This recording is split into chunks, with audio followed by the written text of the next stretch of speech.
Welcome back. So ഒരു mystery thriller romantic ജേണലിൽ വരുന്ന ഒരു 80+ മൂവിയാണ് ദ അസസ്മെൻറ്റ്. സോ കറൻ്റ്ലി നമുക്കിപ്പോൾ സിനിമ അവൈലബിൾ ആണ്. ഈ ഒരു അസസ്മെൻറ്റ് എന്ന് പറയുന്ന സിനിമ ഞാൻ നിങ്ങൾക്ക് മുമ്പിലേക്ക് കൊണ്ടുവരാനുള്ളൊരു കാരണം എന്ന് പറയുന്നത് എനിക്കൊരു ഒരു സുഖം ഉണ്ടായില്ല ഈ ഒരു സിനിമ കണ്ടിട്ട്. കാരണം സത്യമായി എനിക്ക് മനസ്സിലായില്ല എന്താണ് ഉദ്ദേശിക്കുന്നത്. ആ ഒരു ലെവലിലാണ് ഈ ഒരു പടം പോയിട്ടുള്ളത് എന്നെ സംബന്ധിച്ചിടത്തോളം. കഥ എന്ന് പറയുന്നത് ഹസ്ബൻഡ് ആൻഡ് വൈഫ്. സോ ഒരു ഭയങ്കരമായിട്ട് ഡിഫറെൻ്റാണ് ബാക്കിയുള്ള വെളിയിൽ നിന്ന് നോക്കുന്ന ആൾക്കാരുടെ ഇടയിൽ നിന്ന്. സോ അവർക്കിടയിലേക്ക് ഒരു അസസ്മെൻ്റായിട്ട് ഒരു അസസ് ഗേൾ വരാണ്. So who is the girl? So അതിനുശേഷം ആ വുമൺ അവരുടെ മകളാവുന്നുണ്ട്, മകനാവുന്നുണ്ട്, ഹസ്ബൻഡ് ആവുന്നുണ്ട്, വൈഫാവുന്നുണ്ട്, ലവർ ആവുന്നുണ്ട്. സോ അങ്ങനെ അവർക്ക് തോന്നുന്ന രീതിയിലെല്ലാം ആവുക. സോ പിന്നെ എന്താണ് സംഭവിക്കുക?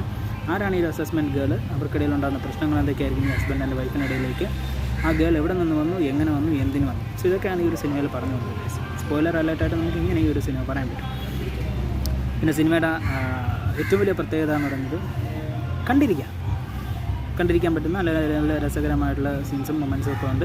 പിന്നെ വാണ്ടാവിഷനിൽ ആ ഒരു വിമനൊക്കെ ഇതിനകത്ത് പ്ലേ ചെയ്യുന്നുണ്ട്. പുള്ളിക്കാരുടെ ഏറ്റവും ബോറായിട്ടുള്ള പടമായിട്ടാണ് എനിക്ക് ഈ ഒരു സിനിമ തോന്നുന്നത്.